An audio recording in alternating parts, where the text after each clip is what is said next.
Round 3, first board, I picked up a free count in second chair, red on red.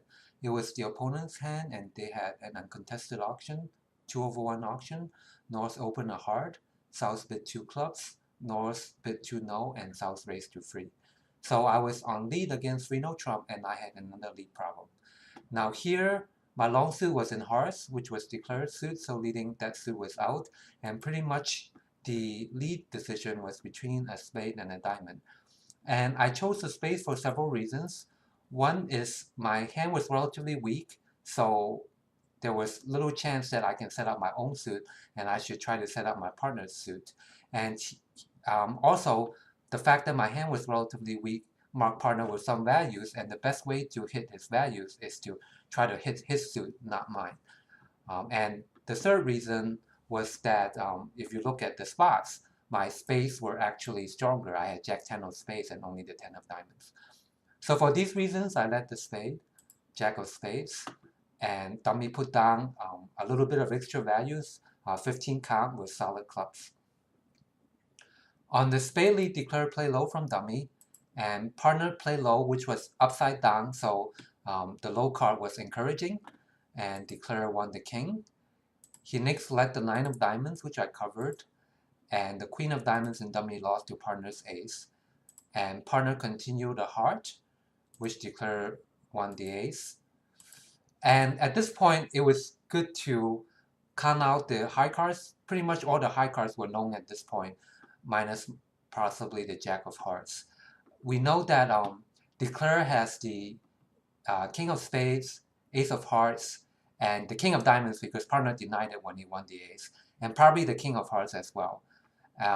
So that's a 13 count, and partner had already shown the ace of diamonds, and with his carding, it looked like he had the ace of spades. And it looked like, given that pretty much didn't seem like a hand where I had that many decisions. Obviously, I wanted to keep diamonds to be on par with dummy so that the last diamond, it doesn't become good. And of course, I wanted to keep enough hearts so that declare hearts wouldn't set up. But that was pretty much all. And declare next led a club to dummy, and then cash a couple rounds. On the first one, I pushed a heart, which was obviously safe. And on the second one, when he followed, I could actually tell his exact shape, which was he had 3 clubs and 5 hearts. And given the way he played the hand, he must have king x of diamonds left, because otherwise he would be blocking diamonds. So that meant he started with 3 diamonds. So that left him with only 2 spades to begin with. So his initial shape must have been 2, 5, 3, 3. So that meant that I could safely pitch a spade. And on the 4th club, because he only had one, the only entry left to his hand was the king of diamonds, so I could safely pitch a heart because there was no way for him to set up his hearts and cash it.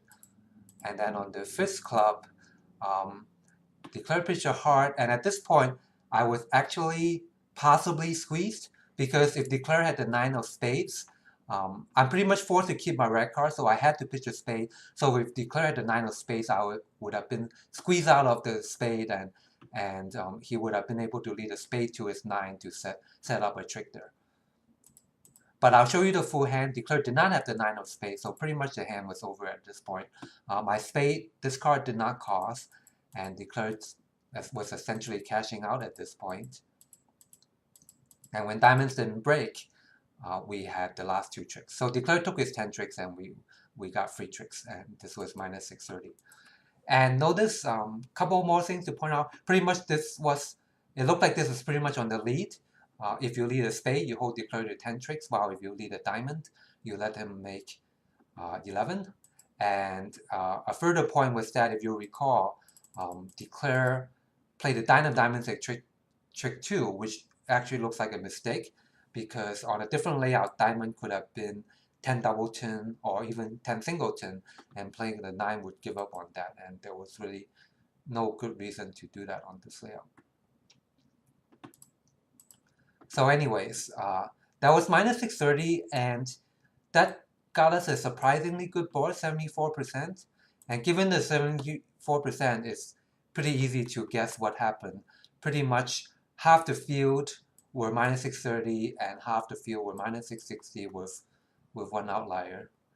And as speculated, probably that was on the lead. So it felt like half the field led a spade and half the field led a diamond. And I know that opening lead is imprecise enough. Sometimes you might make what you think is the best lead and you don't always get rewarded for it. But I felt like here a spade lead was better than a diamond. And we were rewarded for that. So that's the first part, and let's move on to the second one. And here I was finally dealt some high cards. I had a 6-5 2-loser 20 count in first chair white on white. So I immediately had a bidding decision to make whether to open one diamond or two clubs. And I chose one diamond for several reasons. Well, the main reason is to conserve space. If you open two clubs, you kind of have a two appealing follow-up alternatives. When it goes two clubs, two diamonds, are you willing to canopy with this huge hand and bid two hearts at a convenient level? Or alternatively, you would have to bid diamonds at the 3 level and hearts at the 4 level. And I didn't really like either of those alternatives, and I just preferred to keep the auction low. And a couple more reasons for opening one diamond. One is this is match points, and match points tend to reward getting to the right strain as opposed to the right level. So that again argues for keeping the auction low so you can describe your hand well. And secondly, the fact sometimes when you open one diamond with a huge hand, you're afraid that the auction might go all pass and you end up playing a game in one diamond. But here, the fact that I'm missing the space suit, it seems very unlikely that it will go all pass. Someone is rates to find a call with the space. So I did open a diamond, and partner bid a spade. I reversed two hearts, and partner bid two spades, which in our methods did not deny a good hand. They merely show an extra spade. And over that, I bid 3 hearts as planned, which to show my 6-5 game forcing 2 suitor. And over that, partner bid 3 no trump. And at this point, I had my second bidding decision, which was what to do over that. And this was a pretty hard decision. I took a very long time to think about this. It was not a familiar spot where I felt like I could try to think of similar positions before. It was just a new it's a new spot for me, and I mainly tried to figure out the prospects of how well 3-0 would play versus 4 hearts, and I didn't really come down to many conclusions. It was probably a decision where even if I see partner's hand, it would be hard to evaluate which spot was better. So just seeing my hand, it just felt like a complete guess. But I put down sort of the things that I considered in making my decisions. One is, so it felt like in the play in terms of losers, possibly in 3-0 trump, I will likely be, we will suffer more like black losers. Certainly any spade losers that I lose in 3-0 trump, I obviously would not lose in 4 hearts. However, against that, 4 hearts commit me to playing hearts when that's not my long suit. So possibly 4 hearts might have more heart losers. And mostly these two issues kind of, I felt like they kind of balance out. Possibly you might lose as many black suit. On average, possibly you might lose about 1 point something number of black suit losers in 3-0, while in 4 hearts you rate to have about 1 loser, given that partner has already denied 3 hearts. So if that was the only consideration, then probably 3-0 is better because of the extra 10-point bonus. However, it still felt like a high variance decision, where even if you do the percentage auction, you'll still be wrong very often. So there were other things to consider. Another factor to consider is 3-0 would probably play very well if all your suits happen to break, because you wouldn't be giving up too many tricks and letting the opponent set up a whole bunch of their black suit tricks. However, if a suit breaks badly, then 4 hearts raise to play better because, again, because you have better control with the trumps. And this is particularly true if the suit that breaks badly is diamonds.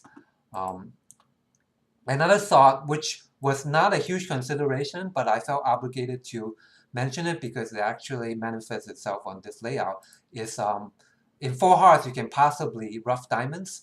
Like here, hearts is probably only a 5-2 fit, but and usually partner is not going to be 2-1 in the rest, but the fact that the auction has proceeded this way make this more likely than a priori. And if partner was 2-1 in the rest, then you would be able to rough a diamond and avoid one extra diamond loser in 4 hearts.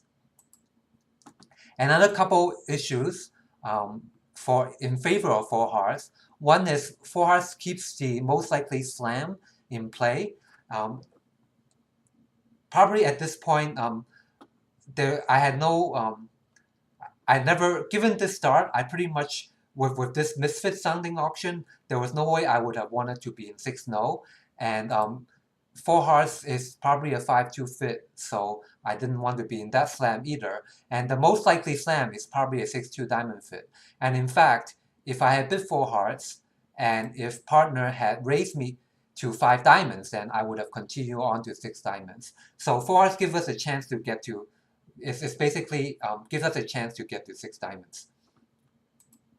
And finally, this was not a primary consideration, but it ended up being something that came into play again.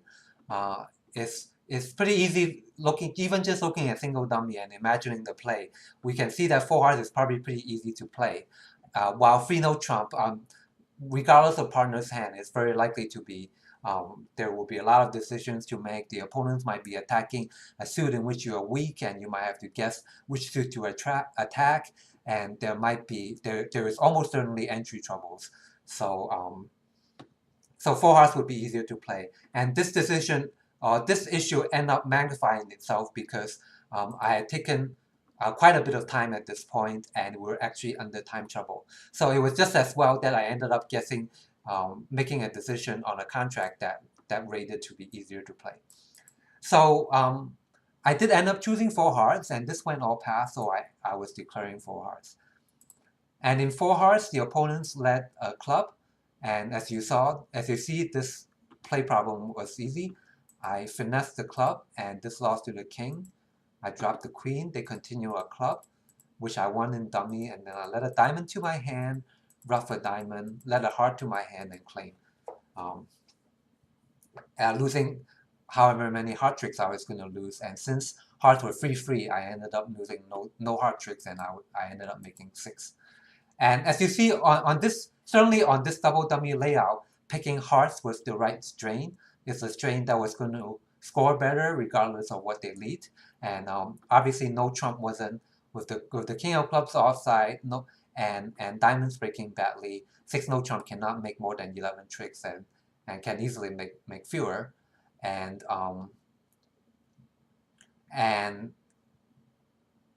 yeah, and it actually turned out 6 hearts ended up being better than 6 diamonds because I could get rid of a diamond loser. So this was interesting. Of the 2 7-card fit, 6 hearts would have made, but 6 diamonds wouldn't.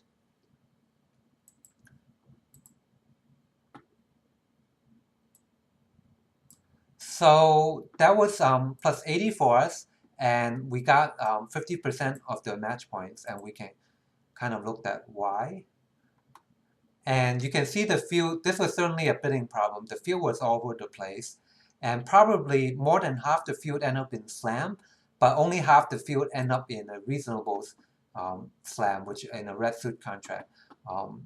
And probably what happened is some people probably opened 2 clubs, and on this layout, given the huge misfit, opening 2 clubs was very bad for this layout, and probably this is how a whole bunch of people end up in 6-no down 1, 2, or even more. And of the people that got to 6 of a red suit, if you notice, as I briefly mentioned, 6 hearts is cold on this layout, but 6 diamonds, because you have a diamond loser, it pretty much require the ace of spade lead. And actually, if I were on lead against 6 diamonds, I would certainly have led a spade. Like, it just seems like with two spades only, the spade ace raised to cash, while a club is much more speculative. And against hearts, I would lead the ace of spades for the same reason. And it looks like the field agree with me. Most of the people who were in six of a red suit did, people in six diamonds, most of them did make it, and people in six hearts, most of them, well, six hearts is not a large enough sample, but certainly people that were in hearts at 4 or 6 level, more people end up making 7 on the ace of spade lead than making 6 on a club lead. And obviously this affected us because we actually got a club lead. So that cost us 15%. So that's pretty much all for this round. We had an above average board and an average board, which averaged out to 62%, and that left us with a total of around 60% after 3 rounds.